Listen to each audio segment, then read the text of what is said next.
get a little closer. Okay, we are live here at the Good News Network and the True Channel down at Trump National with Dinesh D'Souza and his amazing new book just came out in paperback today. Is that correct? It's called Death of a Nation. It was a movie. Excellent movie, Death of a Nation. Now in paperback, and we're working on a new film for next year, for the election year, 2020. Well, Death of a Nation, the book and the film, really pointed out the fake news, the deep state. It really brought light to everything. And I'm curious, did you get the same type of experience being denigrated for just trying to do the right thing? Well, you have the fake news, which is out front, and behind it, I think there are what I call, fake narratives, fake stories of American history, a fake account of who committed the worst crimes of American history, a fake narrative about the Democrats who supposedly used to be the bad guys, but somehow magically became the good guys. So part of what I try to do in the movie is take on these big narratives and explode them from the root. And so it's ultimately we're taking on not just the media, but academia, where a lot of these lies are concocted. And now I'm glad you said that. Let's focus on academia because the Secretary of Education is we're going to be with him Monday and here in Florida. And what happened recently from some of our Trump groups, which I didn't even know, is these textbooks, right, from this Pearson group out of London. Apparently, a lot of the Middle East money has been backing them for the last 40 years. They just found out about this. And in these books in Palm Beach, Broward, and Miami-Dade, Chapter 8's got a picture of Elijah Cummings. No Republicans, right? And another picture of Barack Obama.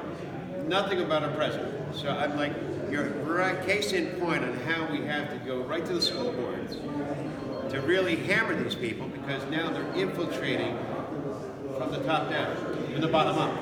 Well, this is part of the problem, and we bear some of the blame for this. We have allowed the culture to slip away from us. We focused on the political fight, but the political fight is one corner of the arena. It's part of a larger battlefield. And Trump realizes this, by the way. That's why Trump has one foot in the political fight, but he has one foot in the culture war.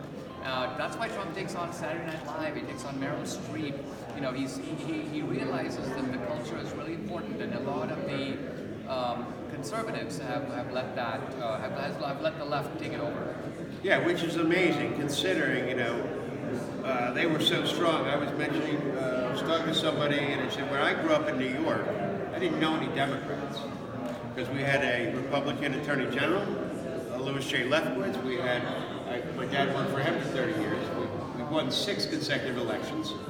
Then we also had, and then we also had Nelson Rockefeller, who was our governor, right? And then we had President Nixon.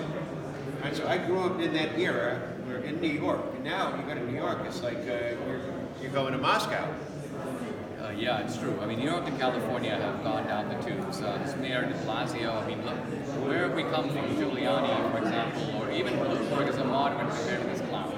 And California, I mean, I lived in California for 20 years, but finally I just threw the towel and moved to Texas because the madness that goes on in California. Well, you can live in Florida too. We're pretty Republican here. Well, that's true. That's good news. Look, I'm happy we live near Houston.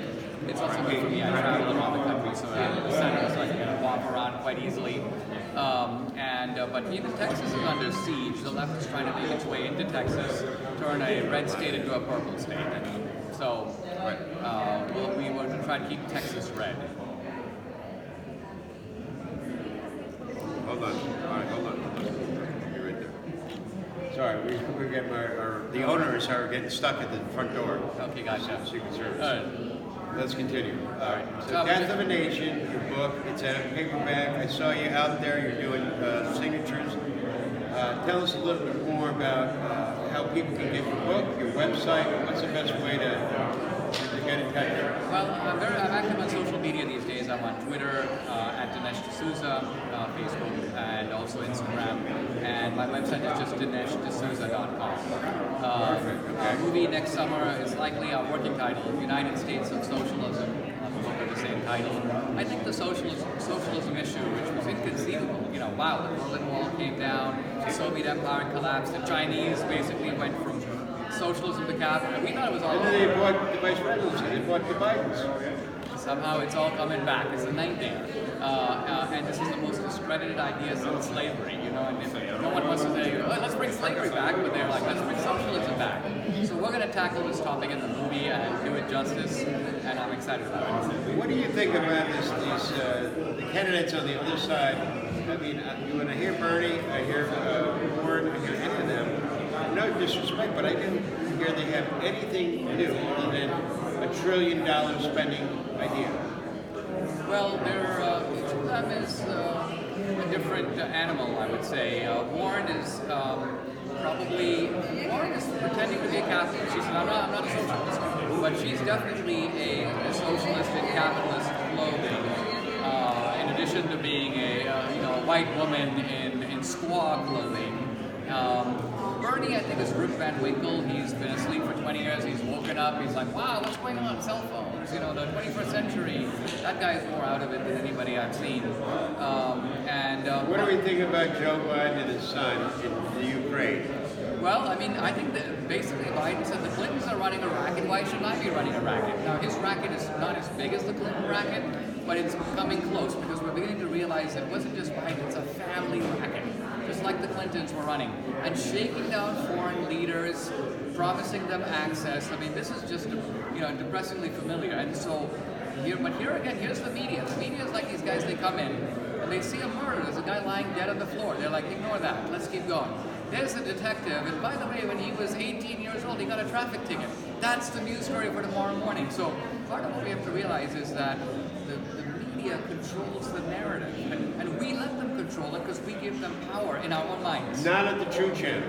There's no fake news at the True Channel. Well, I'm glad to hear it. I'm glad to hear it. We need more of that. We need to amplify our message and build some megaphones of our own. That's how I got into movies. I was a think tank guy, kind of a scholar and speaker for many years. But I realized if I'm going to counter these big lines with these people who have big megaphones, I kind of need to build a megaphone too.